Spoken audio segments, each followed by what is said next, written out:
Good evening, friends. Study with the Pal Engineering and General Geology Parvin Singh book. तो हमारा igneous rock का chapter चल रहा है द स्टडी ऑफ रॉक में। अब 3 रॉक है आपकी, इग्नियस, मेटामॉर्फिक एंड सेडिमेंट्री। तो भी सेडिमेंट्री में classification of igneous rock most important. The subject of classification of igneous rock is perhaps one of the most thoroughly discussed problems of petrology, and yet without any universally accepted solution. At the same time, a few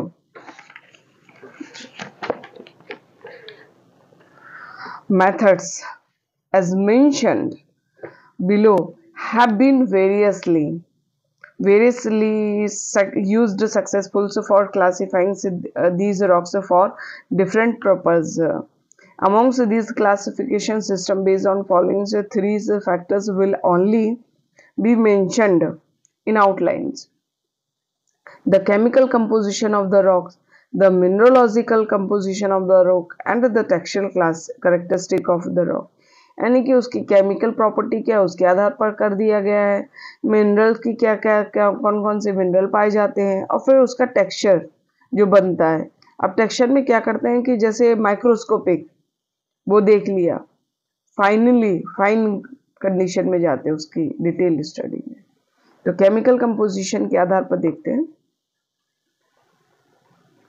Many attempts have been made to classify igneous rocks on the basis of their chemical composition. All such systems are found on the assumptions that the chemical composition of the ultimate igneous rock is definitely is related to the original chemical composition of the magma. Ultimate igneous rock is definitely is related to the original chemical composition of the magma. The most commonly followed system of chemical classification is due to 4 American petrologists across Eddington, Prisons, and Washington referred in every weighted forms ACIPW classifications. In this classification, a standard set of minerals called norms is selected. Chemical composition of a given rock is ultimately expressed in terms of these normative minerals. The relative abundance of different groups of normative minerals is taken as a basis for dividing the rocks into classes, subclasses, and other orders. It's the silent features of this classification are summarized as below. तो आपसे कहेंगे जैसे आप अभी college join में हो, college जाते हो, तो आप अपनी लाइब्रेरी में जाइएगा, एक बार इससे रिलेटेड जैसे स्टडी ऑफ रॉक है अभी क्योंकि कुछ स्पेशल बुक है बड़े लेवल की, तो उनमें क्या है कि आपको सब कुछ नहीं मिलेगा, क्योंकि ये परवीन सिंह, महापात्रा और आपकी बांगर में थोड़ा थोड़ा लेकर के सब दिया हुआ है कि ताकि बच्चे स्टूडेंट बेसिक से समझ सकें कि बेस क्या है। तो जो कुछ बुक में डिटेल दिया हो, पीएचडी लेवल पे मत जाइएगा, सिर्फ थोड़ा सा बीच की कंडीशन की बुक होती है, मुझे भी ध्यान नहीं आ रही, वो याद आएगी तो मैं बताऊंगी आपको।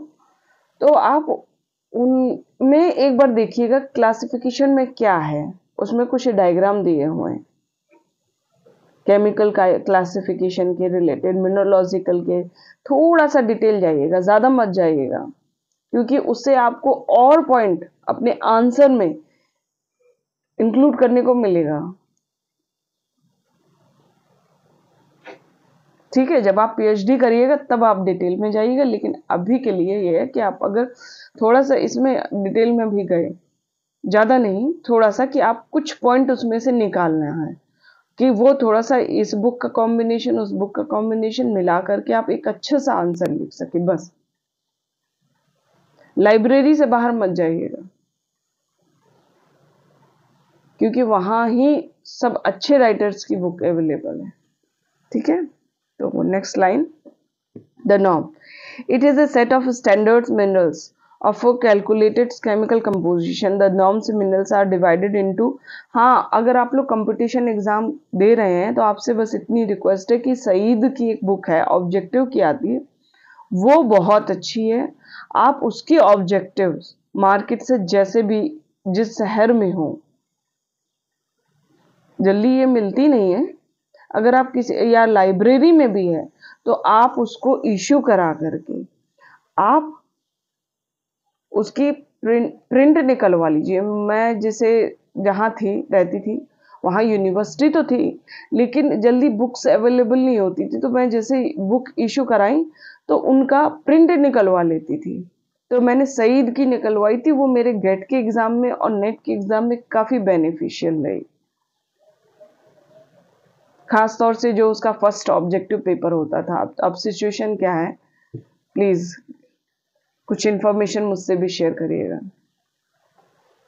The norms, it is a set of standards minerals of calculated chemical composition. The norms minerals are divided into two groups, namely cellic phemic minerals. The cellic minerals are quartz, feldspar, orthoclase, albite, and orthite, leucite, and nephelinite, corundum, zircon, and halite. Its phemic minerals are A.M.I.E, diopside, hypersthenes, olivines, magnetites, chromite, and hematites, pyrite, rutiles. Its nomenclature in the CIPW's classification, the igneous rocks are divided into 5 classes, which have been named according to cellic phemic minerals ratio.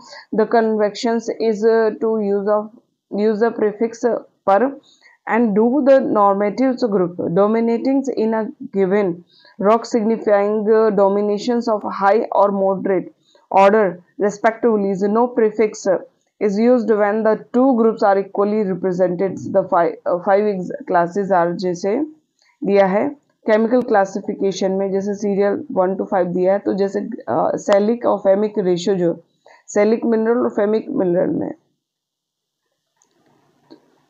greater than 7.00, class name per cellic 7 to 1.66, docelic class name 1.66 to 0.60 sulfamic and 0.60 to 0.14 dofamic and less than 0.14 perfamic. Subclasses, order and suborders are further distinguished on the basis of individual predominance of different normatives minerals.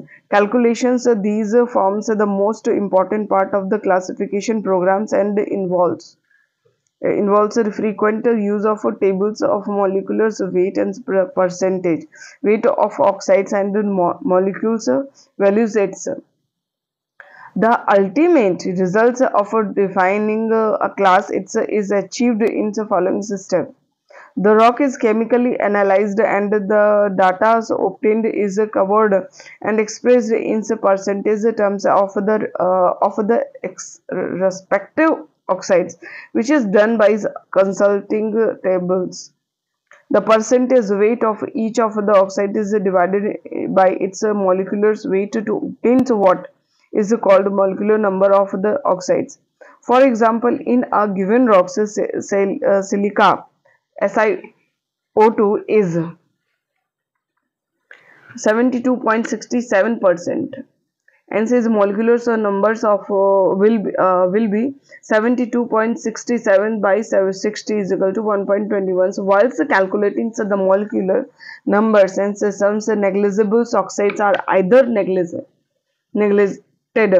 or added to some other related oxide, the molecular numbers and the various oxides are then arranged in an orderly manner. From the molecular numbers, normatives of minerals are defined using set of rules and tables. Further, the percentage weight of these minerals as also their relative abundance and broad cellic and phemic ratio is also established at this stage, from which class of the rock is determined. For instance, if on the basis of chemical analysis and above process it is observed that in a given rock 70% minerals are of cellic groups and 30% of phemic group, the ratio obtained is 2.33, which places the rocks into those cellic group. Limitations: The chemical system of classification, as is obvious, is very elaborate and often less accurate. Rock of identical chemical composition may be made up entirely or partially of a different set of minerals. Moreover, the system does not reflect satisfactorily the cooling history of the rock. Further, most of the normatives or so-called standard minerals are least important as rock forming mineral. Still, the system has its own importance. Thank you.